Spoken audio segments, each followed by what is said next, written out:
tunasema mwaka huu ni wa kuinusuru Zanzibar, tuinusuru na watu hawa, mbali ya mengine tunaosema ya kuinusuru nchi. Haya na siku yake tunazungumza sana, lakini ninachosema mwaka huu, wamesema wale utangulia, tuinusuru nchi yetu. Huwezi kutawaliwa na watu wa namna hii hata kwa siku moja. Mwenyezi Mungu asilete nchi hiyo ikadamirika, kwa sababu huwezi kuingia kwa wizi ukasema wewe unakwenda kujenga nchi. Jamani, kuna kubwa gani basi? Kuna kubwa lipi la kusema wewe mwananchi, wajibu wangu kukusimamia upate haki yako, upewe zanaidi yako, ukaandikishwe, tufanye uchaguzi, ajulikane watu wanamtaka nani. Tena wewe una faida, umejenga magorofa, sijui umejenga nini, si ndio? Sisi tunasema chama chetu, sisi kwanza hawana haki ya kushindana na sisi. Sisi hatujawahi kushika serikali. Siku tutakaoshika serikali ndio watakao kuwa na haki ya kushindana na sisi.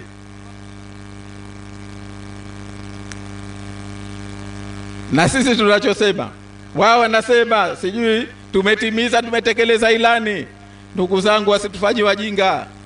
Ilani ni pale unapokuwa na uchaguzi.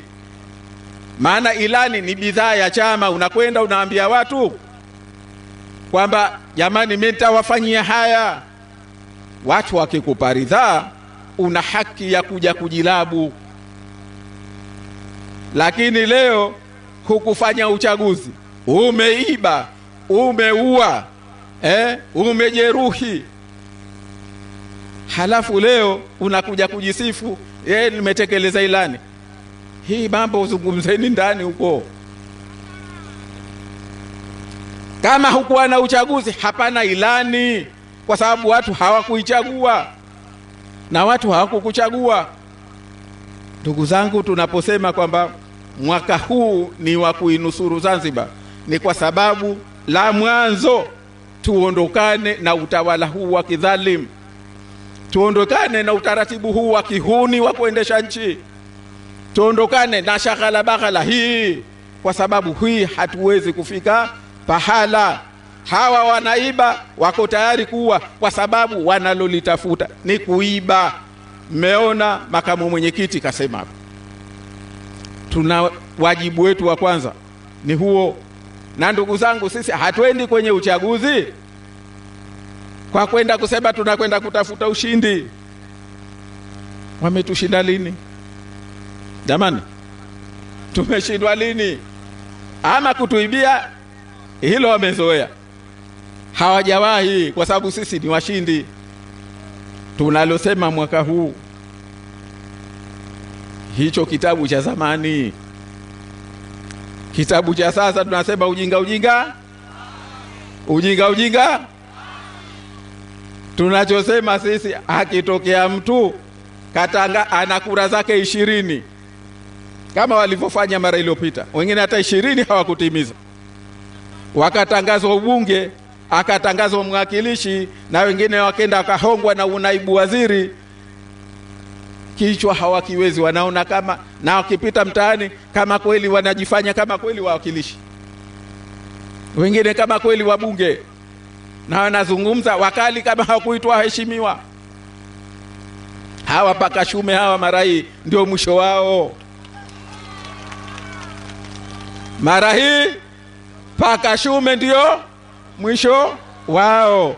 Akitangazwa mtu na kura zake 20, aliyetangaza na aliyetangazwa, huyo haki yenu. Mkimwacha ni nyinyi. Lakini sisi chama chetu tunasema wazi hadharani, kinywa kipana. Anayesema kama hilo itakuwa ni kuvunja sharia, basi aje tutamjibu, tutamuonesha sharia wapi inaposema kwamba hiyo ndio namna ya kudili na kibaka, hiyo ndio namna ya kumshughulikia kibaka. Sasa wakitaka kutuletea vibaka wakawapa uheshimiwa, tutamalizana huko huko. Jamani, hatutaki malalamiko. Na tusikia watu wa Chake Chake tunasemaje? Hatutaki malalamiko, hayo ya kwenu mmalize huko huko. Tumefahamiana? Tunasema sisi ujinga sasa. Na tunafanya haya kwa sababu jamani, tumechoka. Watu wamechoka. Nchi hii ina fursa. Leo tazameni Ole, tazameni Mbuzini, itazameni Chake Chake yote nzima. Nchi hii leo tuna mahoteli zaidi ya 600 700, lakini yanaleta tungule kutoka nje ya Zanzibar 80%. 80%. Leo mahoteli yote hayo 80% ya kuku wanatoka nje ya Zanzibar. 80% kwa 90 ya mayai yanatoka nje ya Zanzibar. 90% ya mboga zinatoka nje ya Zanzibar. 99% ya furniture zinatoka nje ya Zanzibar. Jamani, hatuna masaramala hapa? Tunaweza tukawawezesha wakapata mashine za kisasa. Sasa hivi dunia ya leo kila kitu ni mashine, na sikokuwa ni za gharama kubwa. Wachina alhamdulillah wamefaji haya madudu, sasa yamekuwa rahisi. Leo kuna nchi ziko majangwani wanalima, wanauza nje. Tumekwenda na mimi wenzangu nimewaambia, kwa kuwapa mfano, angalieni hawa wako jangwani, wamelima kwa teknolojia ya kisasa, unavuna miezi 6 unapanda mara moja. Kuna haja gani? Aibu. Tuna vijana leo hawana kazi. Wanalia njaa, lakini serikali inachukua pesa inasema inakwenda kujenga uwanja wa mpira. Uwe mchezaji nani? Sijui. Maana hatumo kwenye huo mpira wenyewe, tumetolewa. Hatumo FIFA, hatumo CAF. Au si kweli ama? Lakini tuko busy kwa sababu kwenye mradi ile jamani kuna pesa nyingi.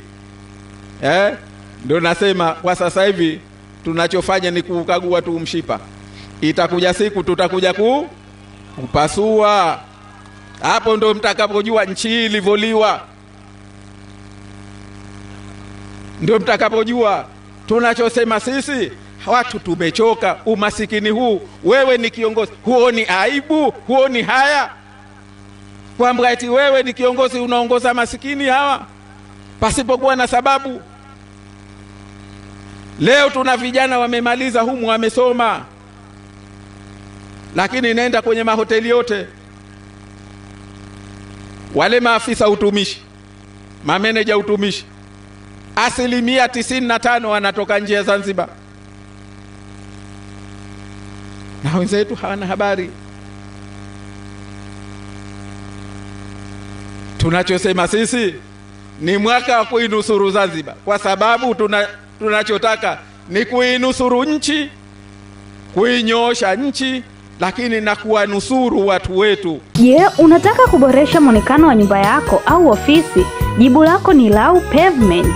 Tunakuletea huduma bora za kutengeneza pavement zenye ubora wa hali ya juu zinazodumu kwa muda mrefu. Huduma zetu ni pamoja na pavement za sehemu mbalimbali kama nyumbani, ofisini, parking za magari na bustani, pavement za sehemu za michezo na burudani. Tumebobea kwenye huduma za kuzalisha paving, kutengeneza upya, kulipea paving, kupaka rangi paving, kudesign garden, kuotesha ukoka na kupendezesha bustani. Pavement zetu ni za ubora na zenye michoro na miundo mbalimbali. Tunapatikana jijini Dar es Salaam Kibamba.